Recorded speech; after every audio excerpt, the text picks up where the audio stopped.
రాష్ట్ర వ్యాప్తంగా జరుగుతున్న మున్సిపల్ ఎలక్షన్లో భాగంగా జగిత్యాల అత్యంత పురాతనమైన మున్సిపాలిటీ దాదాపు 95,800 ఓట్లతోటి 50 డివిజన్లతోటి జగిత్యాల మున్సిపాలిటీ ఉన్నది.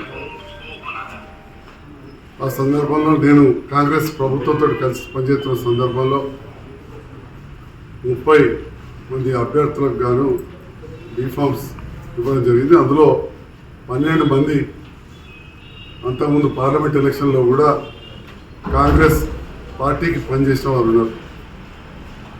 మరి ఒక బాధ్యునిగా జగిత్యాల అభివృద్ధి లక్ష్యంగా చేసుకొని ప్రభుత్వంతో గౌరవ ముఖ్యమంత్రి గారు, మంత్రులు, అధికారులందరితో సమన్వయం చేసుకుంటూ స్థానిక నాయకత్వాన్ని సమన్వయం చేసుకుంటూ ప్రభుత్వంతో కలిసి పనిచేస్తున్న సందర్భంలో మరి కాంగ్రెస్ పార్టీపై పోటీ చేసిన అభ్యర్థులకు సపోర్ట్ చేయాలని చెప్పి నాకు ఇచ్చిన 30 మందే కాకుండా మరి సీనియర్ నాయకులు, నా రాజకీయ ప్రత్యర్థి అయిన వారికి కూడా ఒక 20 బీఫామ్ ఇవ్వడం జరిగింది. మొత్తంగా ఒక డివిజన్ తప్ప దాదాపు 49 డివిజన్లో నా వంతుగా ప్రచారం చేయడం కావచ్చు, వివిధ రకాల సహాయం చేయడం జరిగింది. మరి నాకు ఇచ్చిన 30 బీఫామ్లో 14 మంది కాంగ్రెస్ పైన చేతిగుర్తు పైన, ఒక 4 రెబల్గా కూడా గెలవడం జరిగింది. జగిత్యాల్లో రెబల్స్ ఎక్కువ రావడానికి కారణం ప్రధానంగా ఈ స్థానిక సంస్థల ఎలక్షన్స్ ప్రచారం చాలా తక్కువ రోజులు ఉంటుంది. కానీ నామినేషన్ల పర్వం, స్క్రూటినీ, దాంతోపాటుగా విడ్రాల్కి 3 రోజులు ఉంటాయి.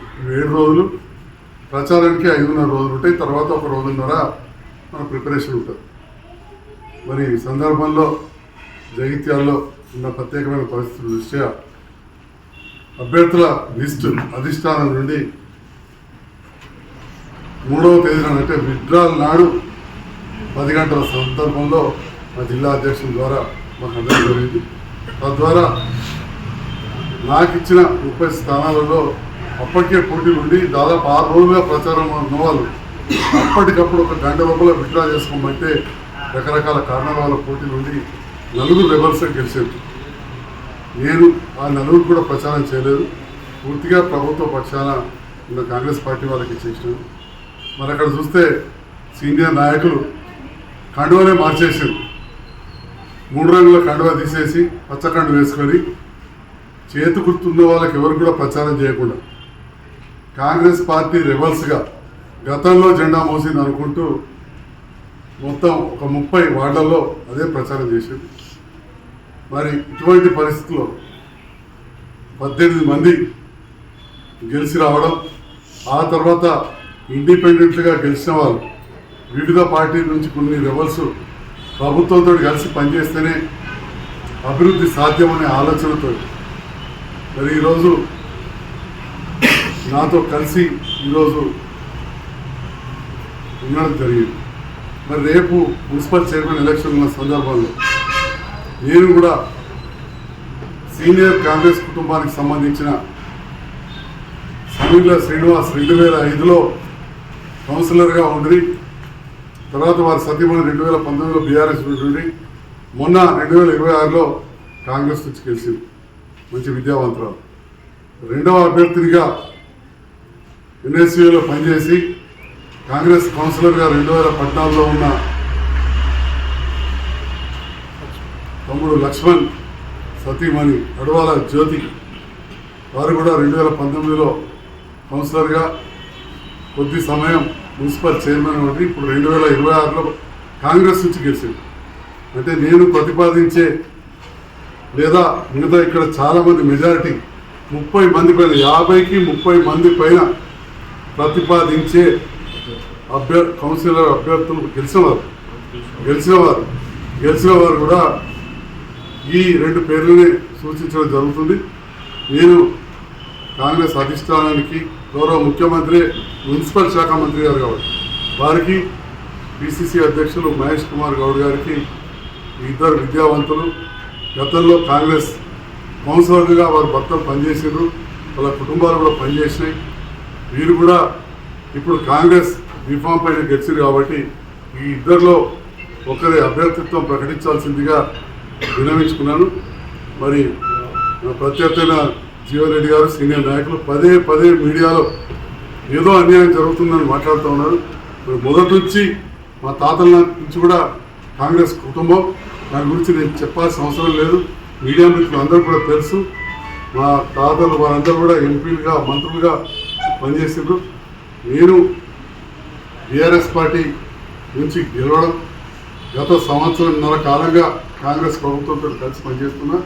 అదే నిబంధనతోటి మన కాంగ్రెస్ రిఫార్మ్ పైన కూడా పోటీ చేసిన వాళ్లకు నేను సపోర్ట్ చేయడం జరిగింది అని చెప్పి కూడా ఈ సందర్భంగా తెలియజేస్తూ, కాంగ్రెస్ పార్టీ సంబంధించిన అభ్యర్థులు వాణి గారు కావచ్చు, జ్యోతి గారిని మున్సిపల్ పీఠంపై ఉంచాలని, వారి నేతృత్వంలోనే నేను, ముఖ్యమంత్రి గారు, అధికారులు, మంత్రులు అందరి సహకారంతో అల్లూరి లక్ష్మణ్ కుమార్ గారు, మన జగిత్యాల జిల్లా మంత్రివర్యులు, అట్లే డిసిసి అధ్యక్షులు మిత్రులు నందయ్య గారు అందరం కలిసి కూడా జగిత్యాల అభివృద్ధి ధ్యేయంగా పనిచేస్తామని చెప్పి కూడా ఈ సందర్భంగా తెలియజేస్తూ, మరి ఎన్నికల పర్యవేక్షకులుగా గౌరవ ముఖ్యమంత్రి గారు, పిసిసి అధ్యక్షులు మాజీ మంత్రులు బసవరాజ్ సారయ్య గారు కూడా పంపడం జరిగింది. వారు కూడా జగిత్యాలలో జరిగిన అన్ని విషయాలు కూడా, ఎందుకంటే నాకు తెలిసి ఇప్పుడున్న కాంగ్రెస్లో అత్యంత సీనియర్ వారే, 81లోనే కాంగ్రెస్ కౌన్సిలర్, అప్పటి నుంచి చాలా డిసిసి అధ్యక్షులుగా, మాజీ మంత్రిగా, ప్రస్తుతం ఎమ్మెల్సీగా ఉన్నారు. వారు పర్యవేక్షకులుగా ఉన్నారు. వారు కూడా నివేదికలు పంపించారు కాబట్టి తప్పకుండా వీళ్ళ అభ్యర్థిత్వం పనిచేస్తామని చెప్పి నేను భావిస్తూ ఉన్నా. ఇక రాయకల్ విషయానికి వస్తా, ఇంకో మున్సిపాలిటీ అక్కడ మెజారిటీ బీఫామ్లు జీవన్ రెడ్డి గారి వర్గానికి వచ్చినాయి. జీవన్ రెడ్డి గారి వర్గానికి చెందినవారే కాంగ్రెస్ పార్టీ అధ్యక్షులు, పట్టణ అధ్యక్షులు, వారికి కూడా బీఫామ్ వచ్చింది. కానీ వారు మరి ఇంకొక అభ్యర్థి ఇద్దరు కూడా మొదటి రోజే నామినేషన్ వేసి విత్డ్రా చేసుకున్నారు. దాని ద్వారా అక్కడ కాంగ్రెస్ చాలా వెనుకబడ్డది. అయినా కానీ అక్కడ ముగ్గురు కాంగ్రెస్ నుంచి గెలిచారు, ఒకరు రెబల్గా గెలిచారు.